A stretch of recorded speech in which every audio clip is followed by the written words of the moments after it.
नमस्कार दोस्तों, स्वागत है आपका हमारे YouTube चैनल टोटल ज्ञान में। सिंदूर में एक चीज रखना बेहद शुभ है।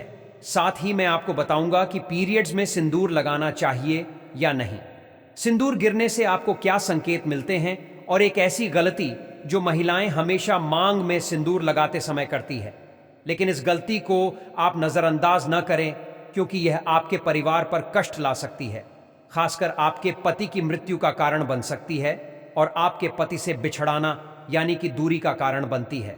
तो पूरी जानकारी के लिए इस वीडियो को अंत तक जरूर देखिएगा। दोस्तों, सच्ची श्रद्धा से कमेंट्स में जरूर लिखें, हर हर महादेव। दोस्तों, हिंदू धर्म में सुहागन महिलाओं के जीवन में सिंदूर का एक खास महत्व है। अक्सर आपने हिंदू धर्म की सभी शादीशुदा महिलाओं को सिंदूर लगाते हुए अवश्य देखा होगा। हिंदू धर्म की मान्यता के अनुसार सिंदूर को सुहागन महिलाओं के सुहाग का प्रतीक माना जाता है। विवाह के समय भी सिंदूर दान की विधि का एक खास महत्व है। इसके बाद ही विवाह की विधि को पूर्ण माना जाता है और एक बार विवाह हो जाने के बाद सभी सुहागन महिलाओं का सिंदूर लगाना जरूरी है। हालांकि बदलते जमाने में कई लोग इसे रूढ़िवादिता मानने लगे हैं और आजकल कई लड़कियों को शादी हो जाने के बाद भी बिना सिंदूर के आपने देखा होगा। लेकिन दोस्तों, जानकर आपको हैरानी होगी कि हिंदू धर्म में बनाई गई इन परंपराओं के केवल धार्मिक महत्व नहीं है, बल्कि इसके संदर्भ में कई वैज्ञानिक महत्व भी बताए गए हैं। धार्मिक मान्यताओं के अनुसार सिंदूर लगाने के भी कई नियम होते हैं जिनका पालन करना अनिवार्य है। सिंदूर लगाने के संदर्भ में जो भी नियम बताए गए हैं, सभी सुहागन महिलाओं को इन नियमों का विधिपूर्वक पालन जरूर करना चाहिए, अन्यथा उनके जीवन में परेशानियां उत्पन्न होने लगती हैं और उनके पति को कष्ट सहने पर डाहते हैं।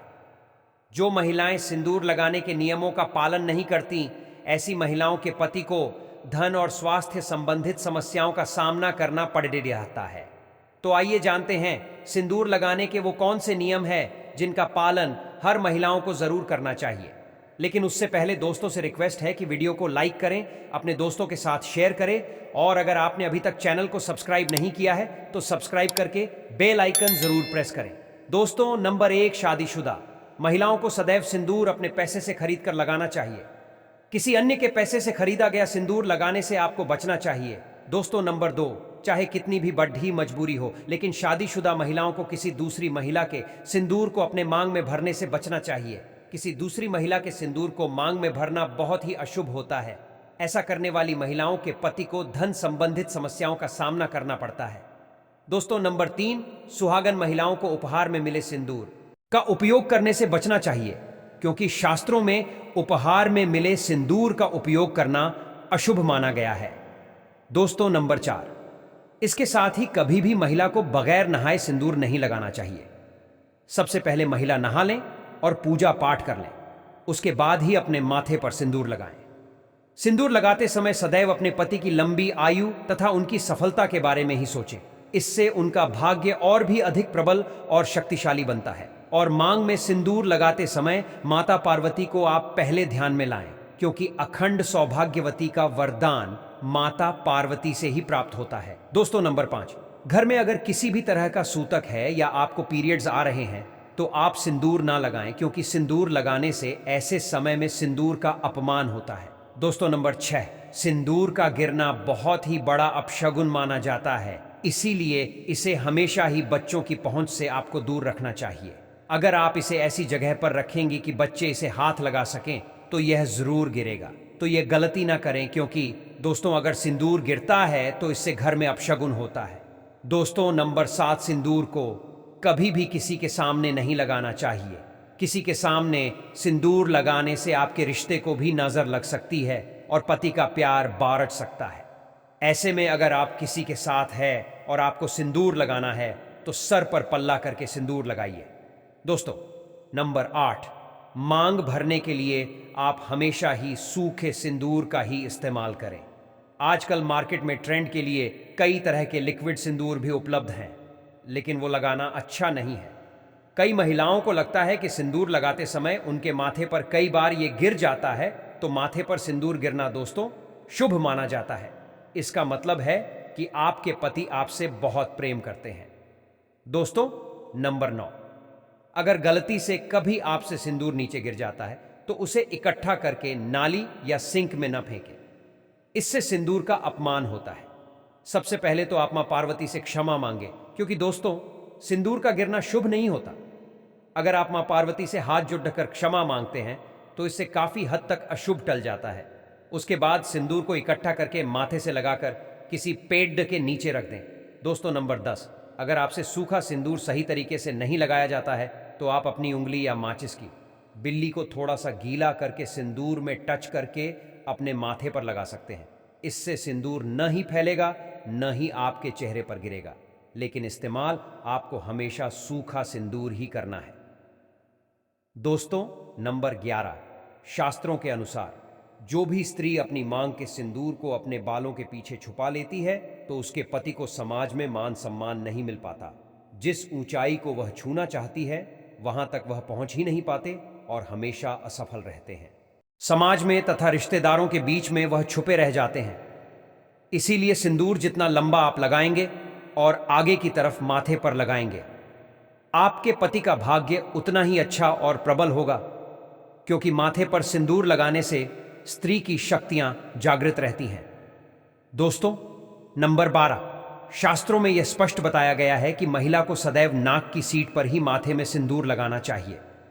कभी कभी महिला जब टेढ़ी मांग निकालती है तो उसी जगह पर वह सिंदूर लगा देती है। शास्त्रों में ऐसा करना बिल्कुल अशुभ माना गया है। ऐसा करना आपको आपके पति से दूर कर देता है। दोस्तों नंबर 13, नवविवाहित कन्या। इस बात का जरूर ध्यान रखें कि जो विवाह के समय उन्हें मांग में सिंदूर लगाया जाता है वह सिंदूर उन्हें हमेशा संभाल कर रखना चाहिए, और जब कोई विशेष कार्य या विशेष पूजा आपके घर में हो तो उस समय पर थोड़ा थोड़ा सिंदूर जरूर लगाएं। इससे विवाह के समय जो आपको विशेष आशीर्वाद मिलता है वह हमेशा आपके कार्यों में आपको सफलता दिलाता है तथा आपके परिवार में खुशियां और सुख समृद्धि बनाए रखता है। दोस्तों नंबर 14, आपको सिंदूर में 1 रुपए का सिक्का जरूर रखना चाहिए। यह बहुत ही ज्यादा शुभ माना जाता है। ऐसा करने से आपको माता पार्वती का आशीर्वाद मिलता है। इसलिए आपको अपने सिंदूर दानी में जिसमें भी आप सिंदूर रखती हैं उसमें 1 रुपए का सिक्का जरूर रखना चाहिए। दोस्तों नंबर 15, कई महिलाएं ब्यूटी पार्लर जाती है और वहां जो भी महिला या मेकअप करने वाली होती है वह खुद ही आपकी मांग में सिंदूर लगा देती है, लेकिन यह अशुभ माना गया है। आप उन कर्मचारी को जानते नहीं हैं तो उनका आचार व्यवहार आपको नहीं पता, फिर भी आप उनसे सिंदूर लगवा लेती हैं, जो कि बिल्कुल भी सही नहीं है। हमेशा सिंदूर आप खुद ही लगाएं या फिर अपने पति के हाथ से लगवाएं तो ज्यादा शुभ रहता है। अगर आपको सपने में सिंदूर दिखाई दे तो यह बहुत ही ज्यादा शुभ माना जाता है। सपने में मांग में सिंदूर का दिखाई देना ऐसा माना जाता है कि इससे आपको आपके मायके से बहुत ही बड़ी खुशखबरी मिलने वाली है, और अगर कोई अशुभ आपके साथ होने वाला होता है तो वह भी टल जाता है। दोस्तों अगर कुंवारी स्त्री को सपने में खुद को सिंदूर लगाना दिखाई देता है तो इसका मतलब है कि उसकी शादी उसके मनचाहे पसंद के वर के साथ होने वाली है। दोस्तों अगर घर में आपके पति से बन नहीं रही है या घर में लड़ ढाई क्लेश इत्यादि का माहौल रहता है तो इस दोष को दूर करने के लिए आप सरसों के तेल में थोड़ा सा सिंदूर मिलाकर अपने घर के मुख्य द्वार पर स्वास्तिक या ओम का चिन्ह बनाइए। इससे आपके पति का प्यार आपके लिए अधिक बढ़ जाता है और क्लेश इत्यादि का माहौल दूर हो जाता है। अगर आप ऑफिस में काम करने वाली महिला है या किसी कारण से आप रोज माथे पर मांग में सिंदूर नहीं लगा सकती है तो कम से कम जो आपके त्योहार होते हैं, आपकी सालगिरह होती है या आपके घर में कोई पूजा पाठ है, कोई शुभ कार्य हो रहा है, और खासकर करवा चौथ के दिन या तीज के त्योहार पर आप जरूर माथे पर सिंदूर लगाइए। दोस्तों क्योंकि सुहाग की निशानी होती है और सिंदूर लगाकर जब आप कोई भी शुभ कार्य या पूजा पाठ करती है तो उसका फल कई गुना आपको मिलता है। अगर आप कामाख्या मंदिर कभी जाएं तो सिंदूर आप अवश्य लेकर आएं। कामाख्या माता के मंदिर का सिंदूर बहुत ही चमत्कारी माना गया है, और इससे अगर कोई सुहागन महिला प्रत्येक दिन अपने माथे पर लगाएं तो उसके घर परिवार में सदैव खुशियां बनी रहती हैं, और ऐसी सुहागन महिलाएं सदैव सौभाग्यवती रहती हैं और पति पत्नी के बीच का रिश्ता सदैव के लिए बना रहता है। तो दोस्तों आपको ये वीडियो कैसा लगा हमें कमेंट में जरूर बताएं। इस वीडियो को लाइक कर अपने दोस्तों के साथ शेयर करें और हमें सब्सक्राइब करना ना भूलें। जल्द मुलाकात होगी अगली वीडियो में, तब तक के लिए हर हर महादेव, जय महाकाल।